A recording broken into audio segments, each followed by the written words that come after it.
Good morning. I'm Dr. TK Jones of Providence Primary Care in Jacksonville, Florida. Welcome back to another session of Morning Coffee with Dr. TK.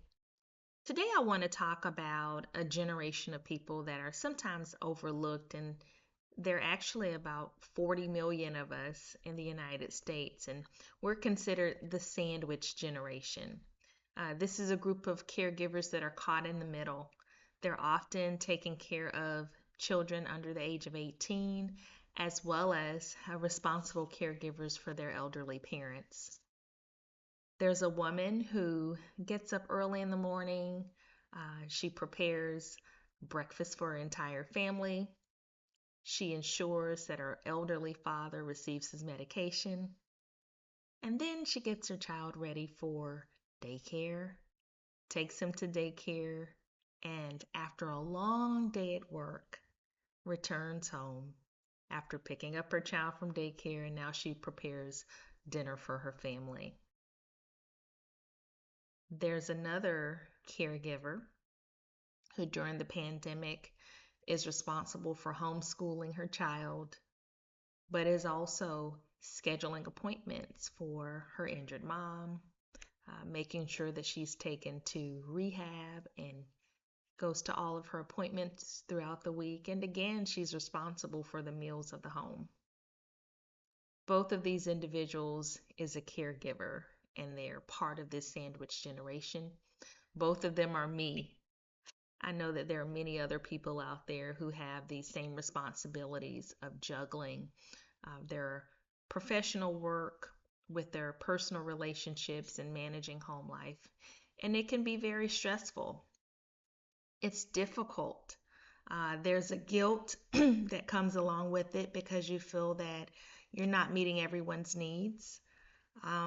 Sometimes there's a sense of mourning because you feel that the relationships that you thought would be happening at this point in your life, perhaps more help from the parent, or even, this idyllic thought that you'll have everything perfectly prepared at home, everything's nice and tidy, and your schedule is perfect.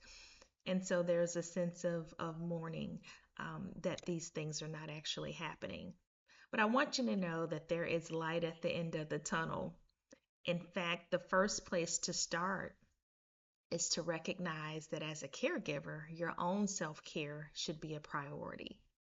There's this expression that's been used for ages that when you're on a plane, if there's an emergency, to put your oxygen mask on first. Well, the same holds true. So I want to give you some tips that I feel are very helpful, that will help you have a new or fresh perspective. And the first is to be grateful. Be grateful that you have your parents that are still with you, and you're able to still have those wonderful relationships and create memories. Um, Also, be thankful for perhaps you have a companion or friends that are supportive um, of of you and the challenges that you face, and they're there to offer a lending ear, a helping hand when needed. Also, your children are not going to be children forever. They're going to grow up. As they get older, they become more independent, and they can take on more roles and more responsibilities within the home. In fact, my son made my coffee this morning and he did a pretty good job. So that's always great to have this perspective. The next thing is to ask for help. Certainly, there are people in our lives that may have the capacity to assist, whether it's helping take the kids to school. Maybe you have a friend that's really good in math that can help your child with that homework when needed. Perhaps you have other siblings. And even though you may be the eldest or the one that's closer to home, maybe there are things that they can do to help lessen some of the strain that this is taking on you. It could be that they help follow up with doctor's appointments for your parents. It could be that they can help with pickup or drop off of your kids. So it's important to let people know that you need help. We don't have to pretend to be, super dad or super mom. We can let people know that we have needs and vulnerabilities. The other thing is making sure that you make time for your self care. That could be just scheduling your doctor's appointment. That's a great opportunity to talk to your doctor about the stressors that can come along with caregiving. It's not just physical, and physical comes from trying to be in multiple places at one time, being there for your children and for your parents. It's not just emotional, and the emotional strain comes from l- the literal love and support that you give to the people that you care for.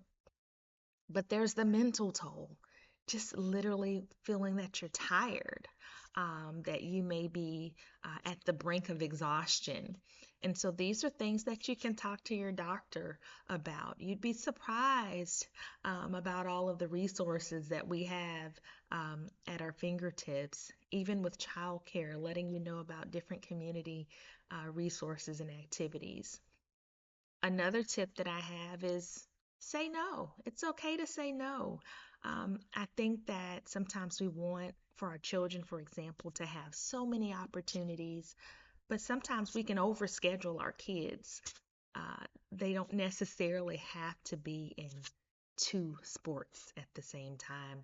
I literally met a parent a year ago whose child was, late coming to the soccer game because they also had baseball. Same child, two different sports, same season. So just kind of mapping these things out. Perhaps you have more than one child. If they're in the same age group, they may be able to do sports together and play on the same team, so that doesn't create this tug of war. Um, Perhaps you can alternate what seasons that each of them participates in activities in.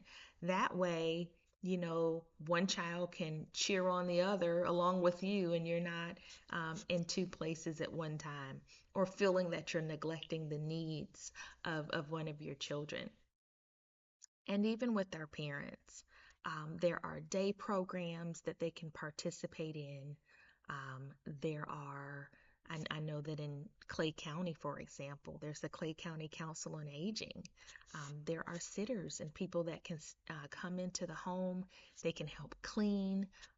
They can help assist with dispensing medications. So it's just about knowing what resources are available to you, but also trying to get organized. A life coach or therapist can help with that. And that's also a time when you can just kind of unload and get all of these things out of your head and de stress. So I just want the sandwich generation to know that I acknowledge you. We are about 50 million strong. Most people in this generation are in their 40s. They're caring for both elderly parents and children under the age of 18.